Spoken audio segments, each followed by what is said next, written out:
डरे हुए और कमजोर आदमी की निशानी है कि वो दूसरों को काबू में रखना चाहता है। जितनी कमजोर महिला होगी वो पुरुष को उतना ज्यादा काबू में रखना चाहेगी। पुरुष पर भी यही बात लागू होती है, जितना कमजोर पुरुष होगा वो महिला को उतना ज्यादा नियंत्रण में रखना चाहेगा। तो अगर आप एक ऐसे पुरुष हैं जिस पर कोई महिला नियंत्रण करना चाहती है, कंट्रोल करना चाहती है, तो साफ समझ लीजिए कि वो महिला ऐसा अपनी कमजोरी के कारण कर रही है, वो डरी हुई है, क्योंकि उसको पता है उसके पास कुछ भी नहीं है। उसके पास कुछ भी नहीं है, न तन है, न मन है, न प्रजनन है। प्रजनन में ऐसा भी हो सकता है कि अब वो बच्चे पैदा कर चुकी हो तो उसको पता है कि अब उसकी कोख का बहुत मूल्य बचा नहीं है, मुझे 2 बच्चे पैदा करने थे, मैंने कर दिए, तो अब उसका भी कोई मूल्य बहुत बचा नहीं है। तो अब वो डरी हुई है क्योंकि उसके पास कोई ताकत नहीं है। मन की ताकत होती है ज्ञान, वो उसने जीवन में अर्जित करा नहीं। तन में, मांसपेशियों में कोई ताकत थी नहीं। प्रजनन वाली ताकत चुक गई, तो फिर वो अब कौन सी ताकत के भूते जिए? तो फिर वो इस तरह की तिकड़मों की ताकत लगाती है। उसको आप बोलना शुरू कर देते हो कि तो तिया चरित्र है और औरत तिकड़मी होती है, फंसाती है, ये करती है, वो करती है। वो ऐसा इसलिए कर रही है क्योंकि आपने उसे कमजोर कर छोड़ा है। अगर वो मजबूत होती तो उसे कोई जरूरत नहीं होती दंड-फंद करने की, चालाकियां करने की।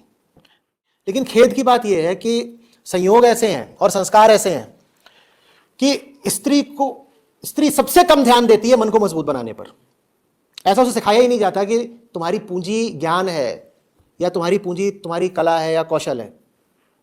वो सारा अपना निवेश कर देती है तन में और प्रजनन में, और उसको पता चलता है तन और प्रजनन बहुत दूर तक उसे काम नहीं आ रहे, तो वो फिर डर जाती है बहुत, क्योंकि जो पूंजी जिंदगी भर काम आनी है वो तो उसने कभी कमाई ही नहीं। वो कौन सी पूंजी है? वो पूंजी है आंतरिक गुणों की और ज्ञान की। गुणों की और ज्ञान की पूंजी तो उसने कभी कमाई ही नहीं। और पुरुषों को बोल रहा हूं, आपकी जिंदगी में अगर कोई महिला हो और आप नहीं चाहते कि वो आपको नोच नोच के खाए, तो उसे सशक्त करो। अगर आपकी जिंदगी में महिलाएं हैं जो आपको बहुत परेशान कर रही हैं, तो इसका मतलब यह है कि आपने उन्हें बहुत कमजोर रखा है। वो इतनी कमजोर है कि आपको परेशान कर रही है, वो इतनी कमजोर है कि आपको काबू में रखना चाहती है। अपने आप को बचाना चाहते हो तो उसको मजबूती और आजादी दो।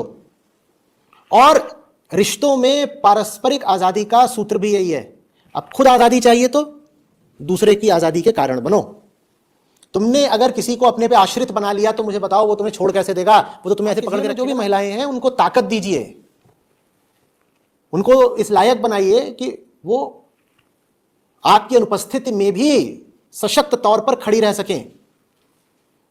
कम से कम उन्हें अपने ऊपर आश्रित तो मत ही बनाइए।